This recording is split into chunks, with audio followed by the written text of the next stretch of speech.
জয় জগন্নাথ। আজ হচ্ছে রথযাত্রা। তো সেই উপলক্ষে আমাদের বাড়ির ৩ গোপালকে নিয়ে যাওয়া হচ্ছে রথে চড়ানোর জন্য। তো গুনগুনের কোলে রয়েছে গুনগুনের গোপাল, ওর নাম কানাই। তারপর দিদার কোলে রয়েছে আমাদের বাড়ির বড় গোপাল, ওর নাম মাধব। আর মার কোলে রয়েছে নাড়ু, ও আমাদের বাড়ির ছোট গোপাল। আর সবার পেছনে রয়েছে মাসি।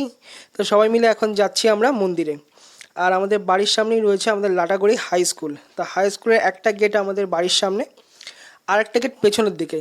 আর পেছনের গেটের থেকে একটু দূরেই রয়েছে লাটাগুড়ি আনন্দময়ী কালীবাড়ি, আর সেখানেই হচ্ছে রথযাত্রা। তো এরপর আমিও রেডি হয়ে চলে আসলাম মন্দিরে। তো এসে দেখি 3 ভাই বোনকে এখানে বাইরে রাখা হয়েছে, বাইরে বসিয়ে রেখে তাদের কীর্তন শোনানো হচ্ছে। আর এই যে মন্দির, যেই মন্দিরে জগন্নাথ আছে সেখানে রাধাকৃষ্ণ আছে। আর তার পাশে রয়েছে কালী মন্দির, আর তার পাশে রয়েছে শিব মন্দির। আর এই যে রথ, এটাতে করেই জগন্নাথ আজ যাবে মাসির বাড়ি। আর প্রতি বছরের মতনই মন্দিরের বড় একটা দায়িত্ব বাবার থাকে। তো এবছরও রথের দায়িত্বে বাবা আছেই। তো রথে ওঠানোর আগেও কিছু নিয়ম কানুন থাকে, যেমন রথের সামনে ঝাড়ু দেওয়া, রথের চারিদিকে 3 ভাই বোনকে ঘোরানো, তারপর তারা বসবে রথে।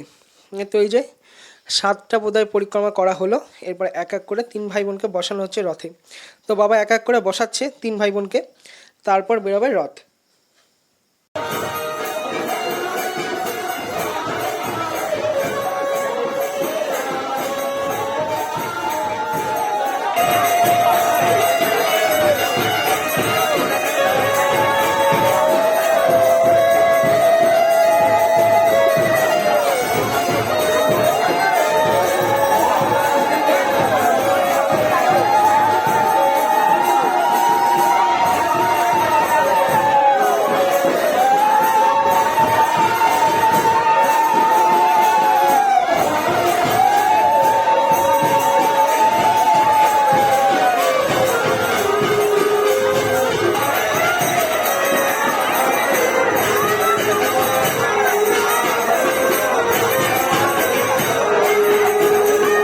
তো রথে এবার জগন্নাথ দেব 2 ভাই বোনকে নিয়ে বসে পড়েছে। এবার আমরা সবাই মিলে যাব জগন্নাথকে তার মাসির বাড়ি দিতে। তো আমি আমার দোকান পর্যন্ত দড়ি টানলাম, আর এরপর ভাইকেও একটু সুযোগ দিতে হবে, তাই আমি চলে আসলাম দোকানে আর ভাইকে ছাড়লাম যে এবার তুই যা।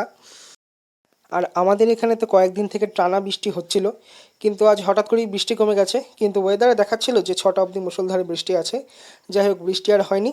জগন্নাথ দেব সবাইকে দড়ি টানার সুযোগ দিয়েছে। তো আমিও দড়ি টেনে চলে আসলাম, আর ঘেমে ঘুমে ভূত। তো দোকানে এবার একটা হাওয়া খেয়ে নিই। আর তোমরা থেকো ভালো। ভিডিওটা কেমন লাগলো জানিও। দেখার জন্য ধন্যবাদ।